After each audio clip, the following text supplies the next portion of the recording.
রাহুল গান্ধীর সাংসদ পদ খারিজের প্রতিবাদে গোটা দেশে প্রতিবাদে মুখরিত কংগ্রেস।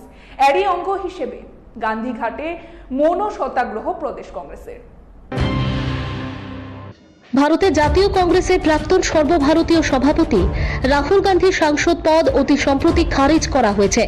এই সিদ্ধান্তের প্রতিবাদে গোটা দেশেই ভারতের জাতীয় কংগ্রেসের পক্ষ থেকে নানান প্রকারের প্রতিবাদ কর্মসূচি পালন করা হচ্ছে। এরই অঙ্গ হিসেবে আজ রাজধানীর গান্ধীঘাটে প্রদেশ কংগ্রেসের পক্ষ থেকে মৌন সত্যাগ্রহ কর্মসূচি প্রতিপালন করা হয়। এই কর্মসূচিতে উপস্থিত থেকে নিজের প্রতিক্রিয়া ব্যক্ত করতে গিয়ে বিধায়ক সুদীপ রায় বর্মন দাবি করেন, গোটা দেশের মধ্যে একটি ফেসিবাদী সরকার চলছে। এই সরকার সংবাদ মাধ্যম সহ গণতন্ত্রের কণ্ঠ বারংবার স্তব্ধ করে দেওয়ার চেষ্টা করছে বলে সুদীপ রায় বর্মনের দাবি। রাহুল গান্ধীর সাংসদ পদ খারিজে প্রসঙ্গে সুদীপ রায় বর্মনের স্পষ্ট বক্তব্য হচ্ছে, আইনের প্রতি যথেষ্ট আস্থা কংগ্রেসের রয়েছে। তিনি আশাবাদী গুজরাটের উচ্চ আদালত থেকে শুরু করে সুপ্রিম কোর্টে রাহুল গান্ধী তথা দেশবাসী ন্যায় বিচার পাবে। আজকের এই মৌন সত্যাগ্রহে অন্যান্যদের মাঝে উপস্থিত ছিলেন প্রদেশ কংগ্রেস সভাপতি আশিস কুমার সাহা, রাজ্যের প্রাক্তন মুখ্যমন্ত্রী সমীর রঞ্জন বর্মন, সর্বভারতীয় কংগ্রেস নেত্রী ম্যাডাম সরিতা প্রমুখ। দেখুন, দেশে একটি ফ্যাসিবাদী সরকার রাজত্ব রয়েছে। ভারতীয় লোকতন্ত্রকে বাঁচিয়ে রাখার জন্য রাহুল গান্ধী লড়াই করে যাচ্ছেন, নিরন্তর লড়াই উনি চালিয়ে যাচ্ছেন। কারণ দেশের মানুষ সংবাদপত্র থেকে গণতন্ত্রের প্রত্যেকটি স্তম্ভকে গুঁড়িয়ে দিতে চাইছে বিজেপি সরকার। আজকে ডেমোক্রেসি ইজ ইন ডেঞ্জার। গণতন্ত্র আজকে প্রশ্নচিহ্ন এসে দাঁড়িয়েছে। কেউ কোন কথা বলতে পারবে না, মতামত প্রকাশ করতে পারবে না, প্রতিবাদ করতে পারবে না, জেলে পুরে দেওয়া হবে, ইডি সিবিআই ইনকাম ট্যাক্স লাগিয়ে দেওয়া হবে।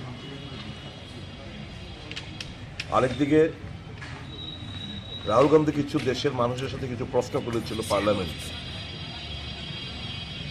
উত্তর তো দেয়নি, উপরন্তু ষড়যন্ত্র করে। আর গুজরাটের কোর্ট কি আর রায় দেবে প্রত্যাশা আমরা করিও না এদের কাছ থেকে। কাজেই যে ষড়যন্ত্র যেটা রচিত হয়েছিল সেটাই বাস্তবায়িত করতে পেরেছেন ওনারা রাহুল গান্ধীজির সদস্যপদ খারিজ করে। আমরা আইনের উপর আমাদের অগাধ শ্রদ্ধা, বিশ্বাস। আমরা বিশ্বাস করি সুপ্রিম কোর্টে এই যে অন্যায় যেটা সংগঠিত হয়েছে, রাইট ফ্রম পার্লামেন্ট থেকে শুরু করে একদম গুজরাট হাইকোর্ট পর্যন্ত, রাহুল গান্ধী বিচার পাবে বলে আমাদের দেশবাসী বিচার পাবে বলে আমাদের বিশ্বাস। এরই অঙ্গ হিসাবে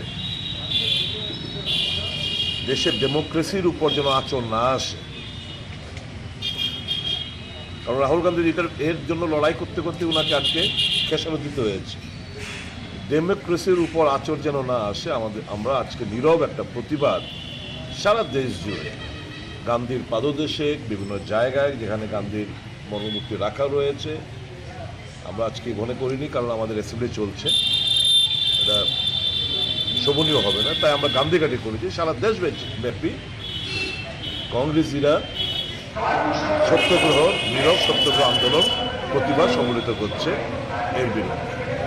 আমরা বিশ্বাস করি গণতন্ত্র ভারতবর্ষের এত দুর্বল নয় যে ষড়যন্ত্রকারীদের হাতে পরাস্ত হবে। আগামী দিনে নিশ্চয়ই রাহুল গান্ধীর হাত ধরে নিশ্চয়ই দেশের মানুষ গণতন্ত্র পুনরুদ্ধার আমরা করতে পারবো, এই প্রত্যাশায় আমরা আছি। Bureau report, Tripura news 8।